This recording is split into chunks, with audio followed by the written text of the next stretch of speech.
नारद जी कहते तीर्थों में भी शांति नहीं है।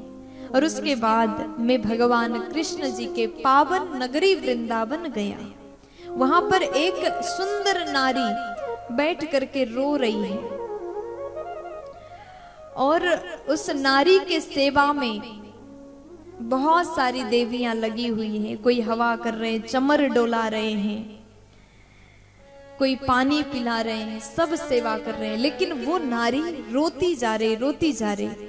और उस दृश्य को देख करके मेरे मन में बड़ा कौतूहल हुआ। जाकर के पूछने का मन हुआ। जैसे पास जा रहा था मुझे याद आया कि नारियों के बीच में जाना उचित नहीं है, इसलिए वहीं से मैं लौटने लगा, वापस आने लगा।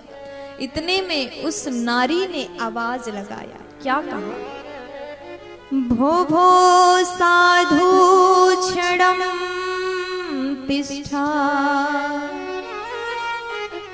मच्चिन्तामपि नाशयम् दर्शनं तव लोकस्य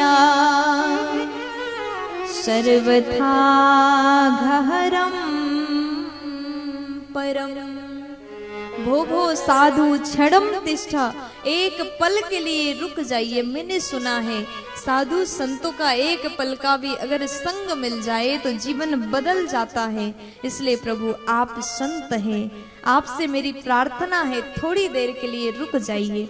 मेरे भीतर जितने भी सवाल है मुझे विश्वास है आप समाधान मुझे बताओगे। नारद जी ने पूछा, देवी आप कौन है? कासित्वं का विमोचेमा नार्यः का पद्मलोचना वद देवी सविस्तारं स्वस्य दुःखस्य कारणम्। हे देवी आप कौन है? और काच इमा, ये कमल नयनी पद्मलोचना नारियां कौन है? हे देवी वद देवी सविस्तारम स्वस्य दुःखस्य कारणम, आप अपने दुख का कारण हमको सविस्तार बता दीजिए और हम आपको समाधान अवश्य बताएंगे। लेकिन आज भक्ति मैया कहती है, अहम भक्ति रीति ख्याता इमौ मे तनयौ मतौ ज्ञान वैराग्य नामानौ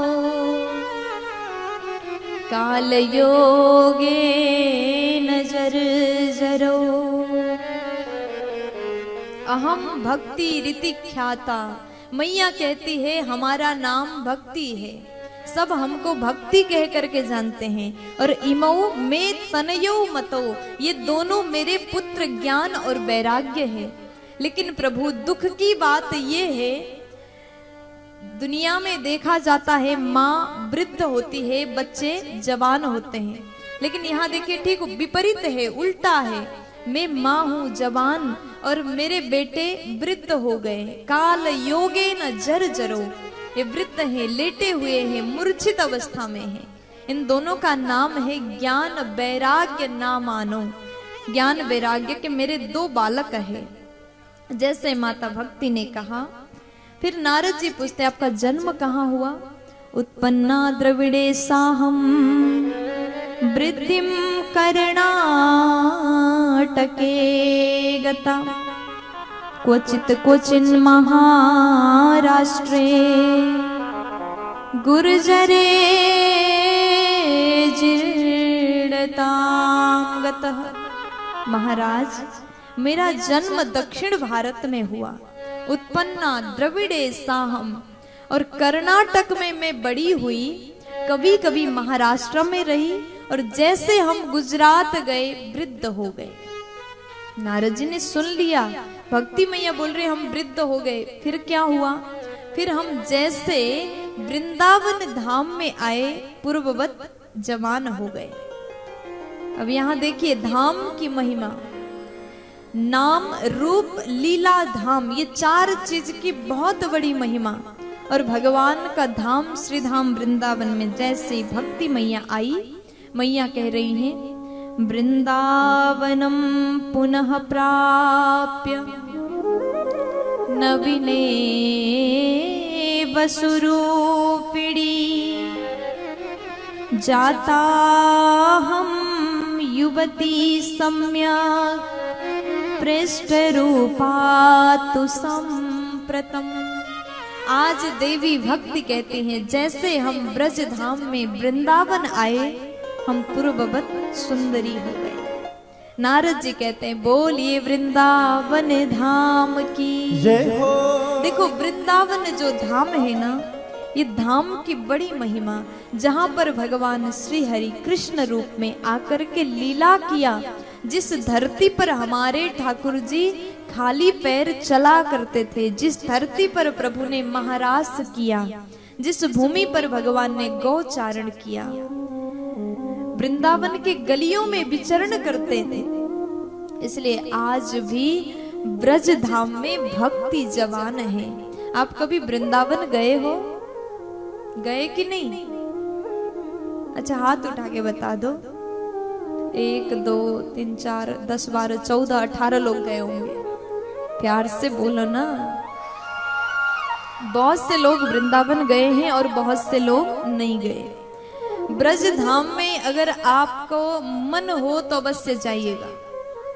वृंदावन में क्या है, देखो कुछ लोग ब्रज धाम जाने के इच्छा मन में रखते हैं।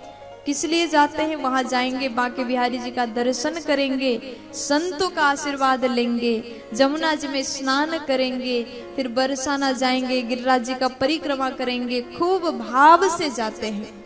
लेकिन आजकल तो कुछ लोग वृंदावन जाते तो किस भाव से जाते हैं? कल आप लोग नाच रहे थे, वृंदावन जाऊंगी सखी वृंदावन जाऊंगी, आप लोग गा रहे थे ना, वृंदावन जाऊंगी। लेकिन आज के जो लोग हैं वहां जाते कुछ अलग भाव को लेकर के, वृंदावन जाऊंगी सखी वृंदावन जाऊंगी, मेरे उठे बिरह में पीड़ सखी वृंदावन जाऊंगी। लेकिन यहीं पर कुछ लड़कियां जो सेल्फी के लिए जाती है, वो क्या कहती है? वृंदावन जाऊंगी सखी मैं रील बनाऊंगी। हाँ, ये गलत है। केवल रील के चक्कर में, इंस्टाग्राम में रील्स के लिए आप वृंदावन जा रहे हैं तो ये गलत है। प्रेम बिहारी के दर्शन करने गए, बांके बिहारी के दर्शन करने के लिए गए और जाकर के दर्शन तो किया नहीं, पहले से भगवान को पीठ दिखा करके खड़े हो जाते हैं। यही है ना पोजीशन। प्यार से बोलो, जोर से बोलो ना।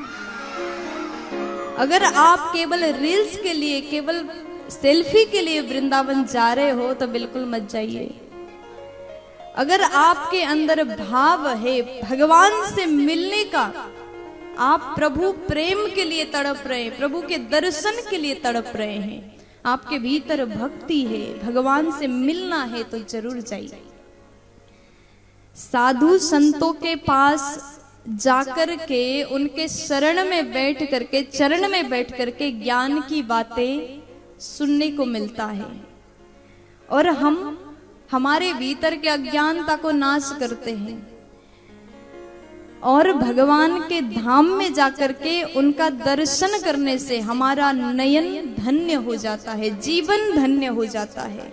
लेकिन आप वहां जाकर के पहले सेल्फी लोगे, मोबाइल में तो ले लिया, कुछ दिन बाद मोबाइल खराब हो गया तो फोटो वीडियो सब डिलीट हो जाएगा, है ना? लेकिन वहां जाने के बाद केवल फोन में नहीं, अपने नयन से भगवान को निहारिए और भीतर हृदय में प्रभु को धारण करके आ जाइए, तब ब्रज में जाना सार्थक होगा।